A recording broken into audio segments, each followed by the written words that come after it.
Saiu fora. Estamos com uma pequena intermitência. Mas muito bom dia. Eu sou Roberto Antônio de Oliveira.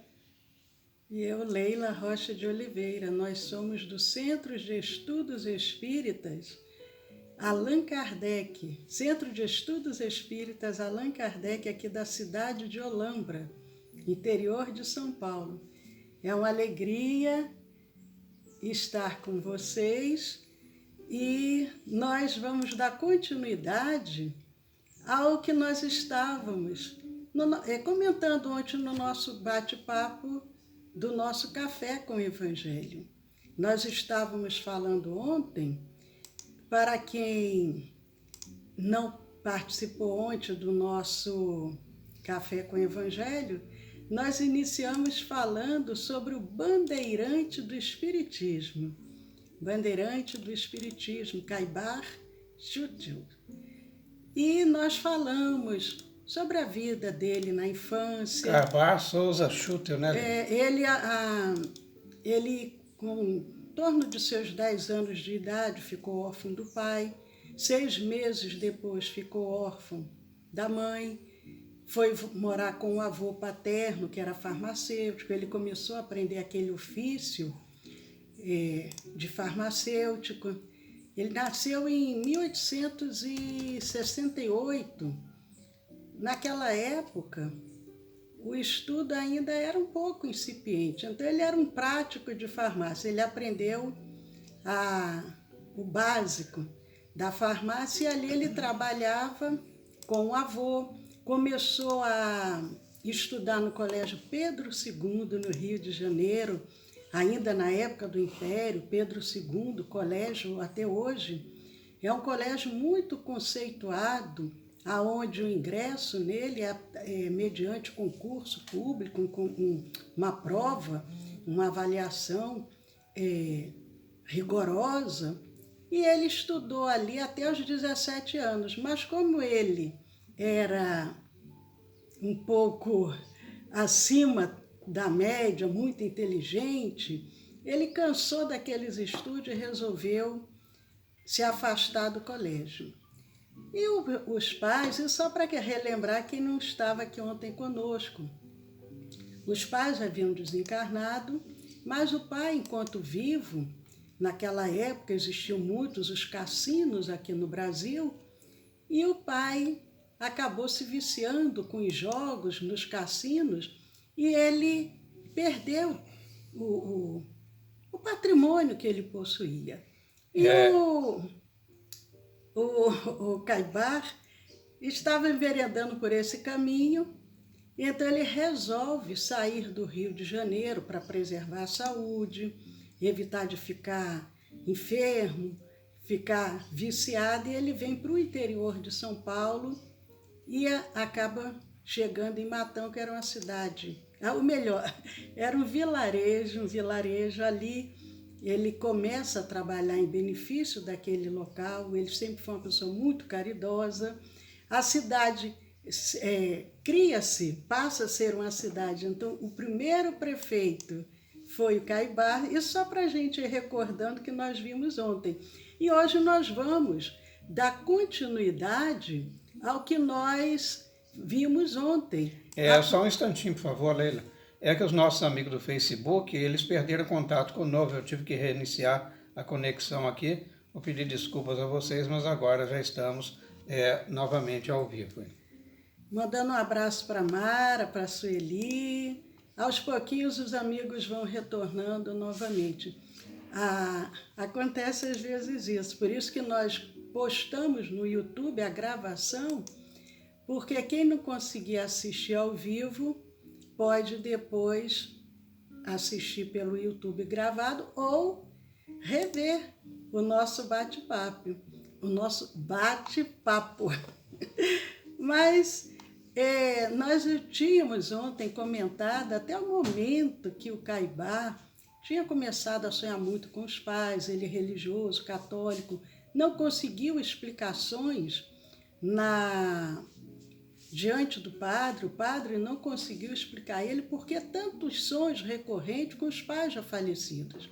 E ele encontra 2 dois amigos, que era o quintiliano José Alves e o Calixto,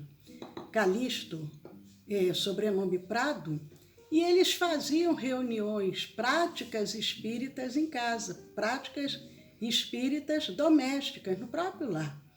E ali despertou Cairbar para esses fenômenos, e ele começa a estudar a fundo a doutrina espírita. Ele é um homem muito intelectualizado e moralmente também muito evoluído, e ele se converte ao espiritismo, e a partir daí, Roberta, aí eu deixo você falar um pouquinho do Cairbar.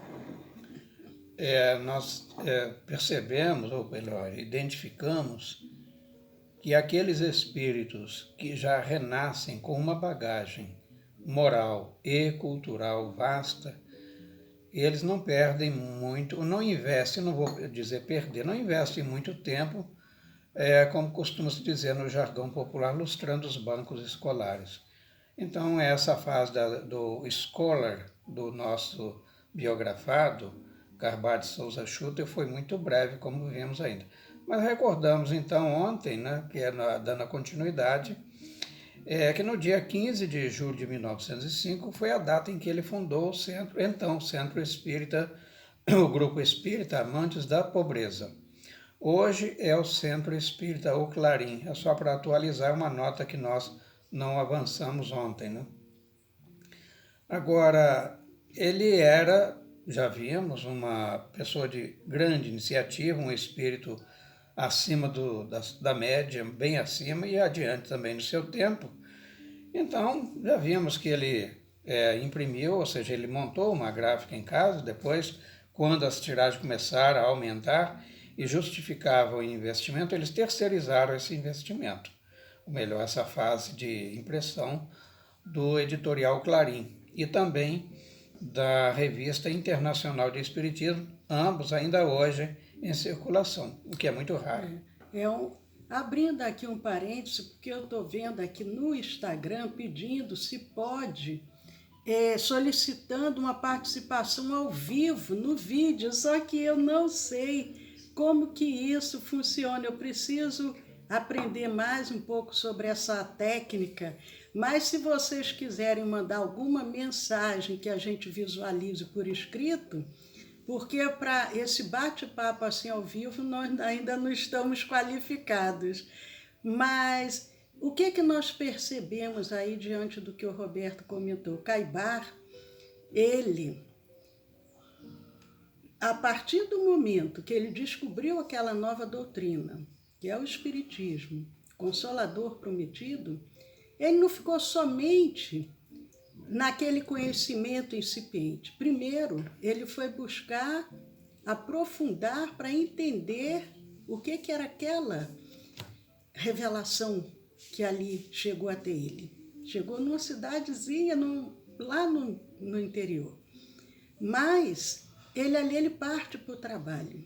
Ele funda um centro, mas ele não se dá por satisfeito em fundar um centro. Ele funda também um jornal, mas ele não se dá satisfeito em fundar um jornal. Ele funda esse jornal logo um mês depois que ele havia fundado o centro, ele já funda o jornal. E um tempo depois, anos depois, ele funda a Revista Internacional do Espiritismo. Imaginemos nós se fosse hoje, o que esse bandeirante do Espiritismo não estaria realizando. Porque nós não podemos deixar, como Jesus nos ensina, a luz embaixo do alqueire, que ele vem dizendo, é como se a gente pegasse uma luz, uma lamparina, uma vela e escondesse debaixo da mesa, colocasse dentro de uma caixa, de alguma coisa. Como que nós vamos iluminar? E muitas das vezes, nós espíritas somos muito tímidos, ficamos receosos de dizer que somos espíritas, dizer qual o objetivo do espiritismo, e lembrando que em 1905 numa cidade de interior, aonde a religião predominante no Brasil era a religião espírita, que era a religião, ou melhor, a religião católica, que era a religião oficial do Estado, ele enfrenta todas essas dificuldades, todas essas adversidades. Então é um exemplo de coragem, de firmeza, de determinação. Ele não se sentiu constrangido nem receoso de mostrar a sua verdadeira crença, como o Dr. Bezerra de Menezes fez também na época, terminando ali o Império, ele professar também a fé espírita diante de um auditório com 2.000 pessoas. E ele vai e se professa espírita. Então é muito bonito isso. Mas e aí, Roberto? Nós sempre fazemos uma pontuação no campo da intimidade de cada um dos nossos biografados. E falamos rapidamente sobre aquela que ficou conhecida como Mariquinha. Era a esposa, aquela companheira que ele escolheu. Mas ele ficou conhecendo-a em Itápolis, Leila. Então, lembrando que ele, logo no início, ao chegar em terras paulistanas, onde ele aportou primeiramente foi Piracicaba. Daí foi para Itápolis, Araraquara, e só de Araraquara que ele foi para Matão, hoje a próspera cidade, né? E aí nós vemos, já era um homem vocacionado para a difusão do Espiritismo, em tempos difíceis. E nós estabelecemos um paralelo entre o apóstolo Paulo, difusor do cristianismo das primeiras horas, Allan Kardec, através das suas revistas espíritas, e o bandeirante do Espiritismo, como carinhosamente chamamos, nosso Carbar, com a Revista Internacional do Espiritismo e o jornal O Clarim. Ou seja, meios de difusão da verdade, da colocação da luz, como a Leila simbolicamente colocou, sobre o alqueire e não debaixo. Então, posto isso, nós temos que lembrar também uma outra característica do Carbar, que era de ser um escritor muito fértil. Então, ele também se dedicou às letras. No campo do empreendedorismo, mantendo o parque gráfico, era a impressão da Revista Internacional, do editorial Clarim, do jornal Clarim, e vários outros livros. Mas ele, de lavra própria, escreveu ainda os livros O Batismo, Cartas a Esmo, Conferências Radiofônicas, História e Fenômenos Psíquicos, O Diabo e Igreja, Espiritismo e Protestantismo, O Espírito do Cristianismo, Os Fatos Espíritos e as Forças X. Temos aqui, inclusive, esse aqui, Vida e Ato dos Apóstolos, também. Foi um deles. Vida e Ato dos Apóstolos, publicado pela editora Clarim. Esse outro aqui, A Vida no Outro Mundo. Ele deixou muitos livros escritos e, como nós dissemos, o jornal, que era publicado mensalmente, houve época de ser publicado mais de 40.000 exemplares. Naquele momento, naquele período, era muita coisa, 40.000 exemplares. Mas ele não distribuía o jornal somente ali na cidade de Matão, ele distribuía o jornal por várias cidades de São Paulo e Araraquara, Campinas, e de outros estados também. No Vale do Ribeira, né? E ele, num dia de finados, ele foi para distribuir o jornal no cemitério lá de São Paulo, porque, logicamente... Quem conhece, Leila, São Paulo, pode situar que é o cemitério do Araçá.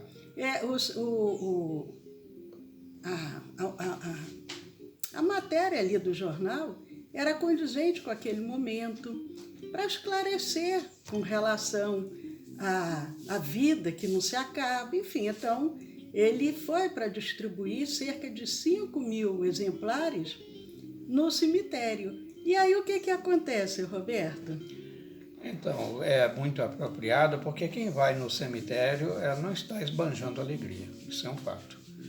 Então, a partir dessa constatação, vamos levar a boa nova, porque se o Espiritismo é o Consolador prometido, então tem que enxugar lágrimas.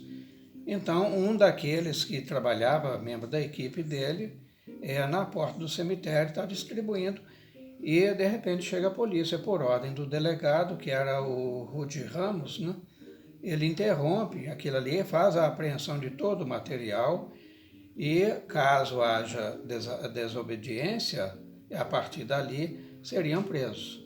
O que não ocorreu. O que nos demonstra o seguinte: em todas as instâncias e todos os instantes da humanidade, a luz ela tem que lutar contra as trevas. E ela é uma luta ferrenha, porque quando o terreno para aqueles que estão esclarecidos, ele se aclara, torna-se chão, mais fácil de caminhar, alguém vai perder com isso. Geralmente é aqueles que perdem poder de dominação. Normalmente são aqueles que usam o instrumento da fé para impor as suas vontades. Mas vou voltar, Leila, se me permite, fazer um pouquinho mais uma apologia. Não falar aqui rapidamente, porque o que aconteceu nesse episódio? Sim, todas as imprensas divulgaram, né? O que aconteceu? Da mesma forma que aquele bispo, lá na Espanha, em Barcelona, mandou queimar os 500 exemplares de livros espíritas que ali chegavam, achando que com isso fosse diminuir o interesse, provocou mais curiosidade e aí divulgou mais ainda o espiritismo. Quando as pessoas tomaram conhecimento daquele evento que ali ocorreu, despertou muito mais interesse, as pessoas ficaram muito mais curiosas e querer ler aquele jornal. Afinal de contas, se foi proibido, o que tem nesse jornal? Então foi uma propaganda gratuita para o espiritismo. O delegado achou que iria dificultar e ao contrário. Mas vamos ver aqui, Roberto, que o nosso tempo já está quase terminando. Quem mais que já entrou aqui no nosso antes Facebook? Desse momento, e depois eu vou abrir e você faz o fechamento.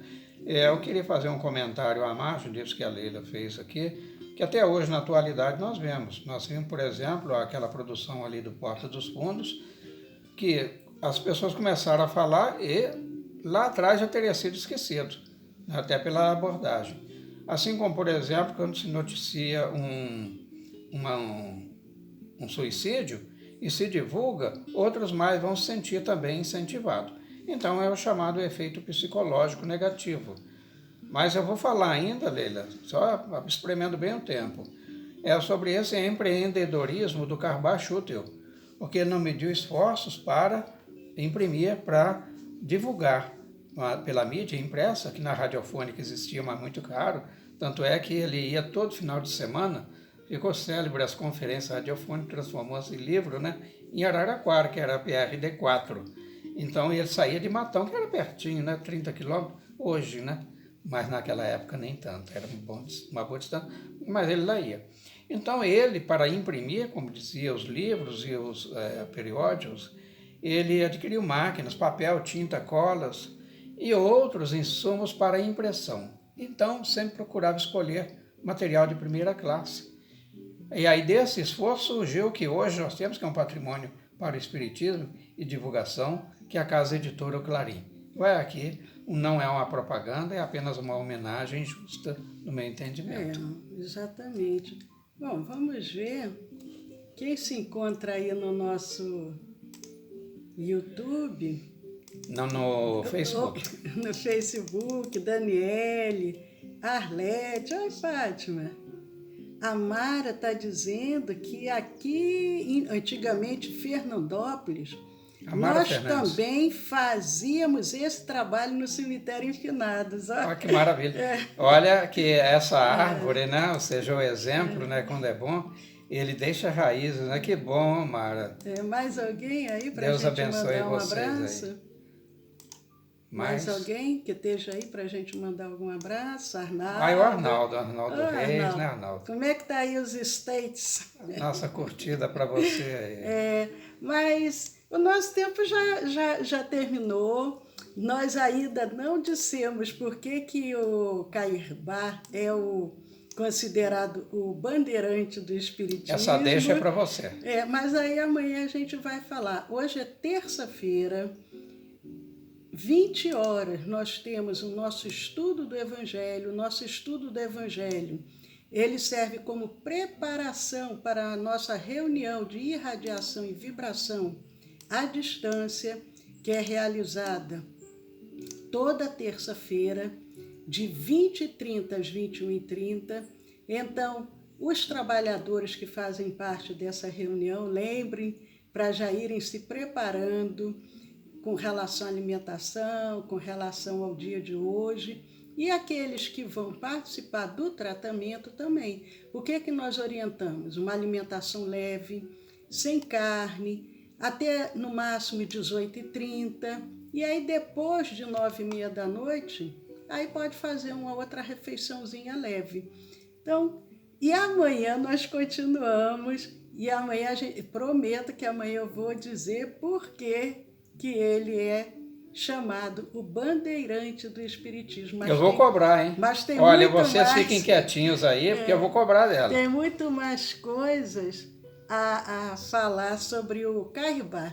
Inclusive, depois de desencarnado, lá na colônia Alvorada Nova. Ah, maravilha. Então, um beijo, paz a todos, até às 20 horas no nosso estudo do Evangelho e até amanhã, às 10 da manhã, com o nosso café com o Evangelho.